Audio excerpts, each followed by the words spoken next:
Hello everyone, this is Hers, a B Pharma second year student, and this video is going to be on why I choose B Pharma after D Pharma। उसे बताता हूँ कि मैंने B Pharma या D Pharma क्यों choose किया। मैंने अपनी ट्वेल्थ ना PCMB से कंप्लीट करी थी 2021 में। अब लेकिन मैंने जो अपना एडमिशन लिया था डी फार्मा में वो 2022 में लिया था, क्योंकि मेरा एक साल वेस्ट हुआ था।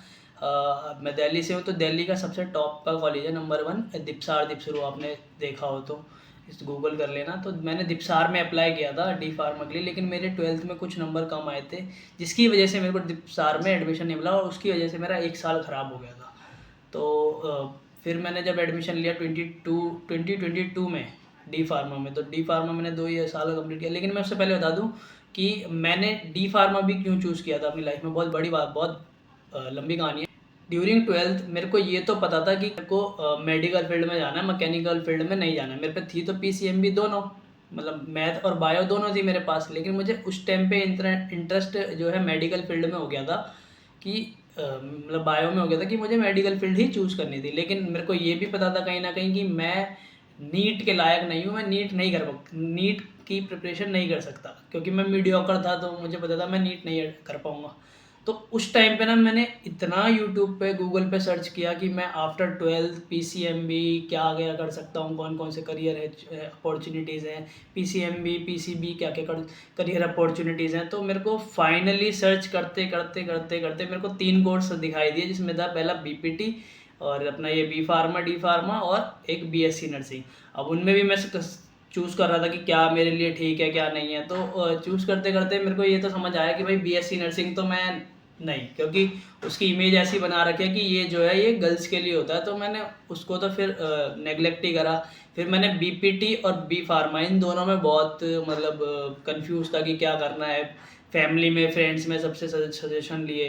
फिर एट द एंड मेरे को समझ आया कि हाँ भाई B फार्मा या D फार्मा अपना ठीक है। अब B फार्मा D फार्मा में भी मेरे को था कि क्या करना है, क्योंकि उस मेरे को ये तो था कि मेडिकल फील्ड में जाना है, लेकिन B फार्मा में क्या है, क्योंकि 4 साल देना यार किसी कोर्स को, इसको अभी तुम सही से जानते भी नहीं हो, वो मैं नहीं कर पा रहा था। तो फिर मैंने जैसे तैसे अपने बड़े भाई से सजेशन लेके मैंने डी फार्मा किया, क्योंकि वो 2 साल का कोर्स था। तो मैंने डी फार्मा सोचा करने के लिए, तो डी फार्मा मैंने एडमिशन लिया। 2021 में प्रिपरेशन करी थी, नहीं हो पाया था दिपसार में। फिर मैंने 2022 में एडमिशन लिया। 2022 से 2024 तक मेरा डी फार्मा कंप्लीट हो गया, जो अभी रिसेंटली जिसकी ट्रेनिंग कंप्लीट हुई है अप्रैल में। इंटर्नशिप वगैरह लाइसेंस के लिए अप्लाई कर रखा है।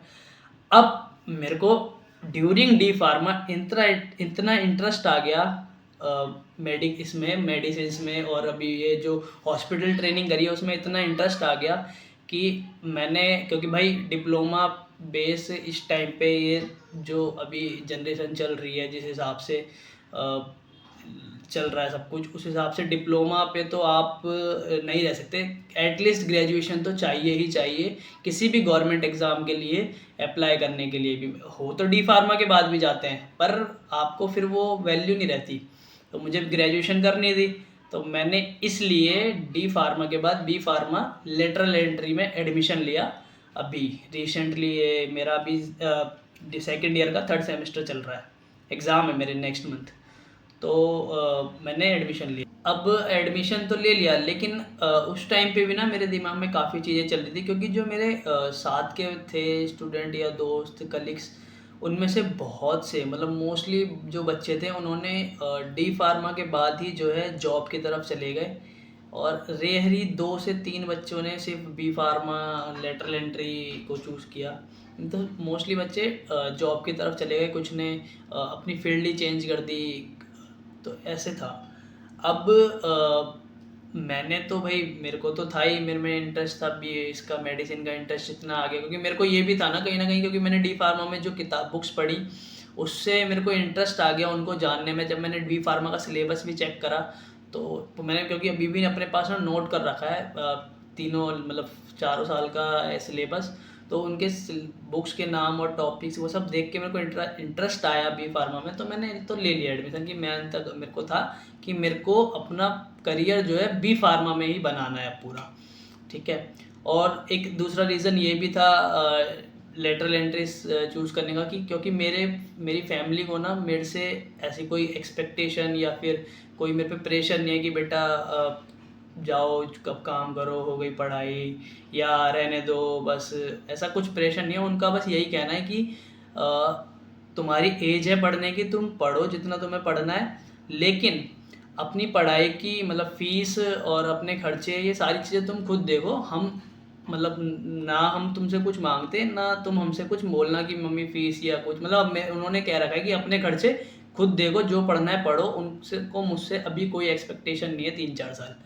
तो मैंने ले लिया, और यही चक्कर है एक रीज़न कि मैंने जो है यूट्यूब चैनल करा है, क्योंकि फ़ीस वगैरह के लिए अब देखते हैं होप पे कि अगर ये चल जाएगा यूट्यूब तो एक इनकम का सोर्स भी आ जाएगा मेरे पास।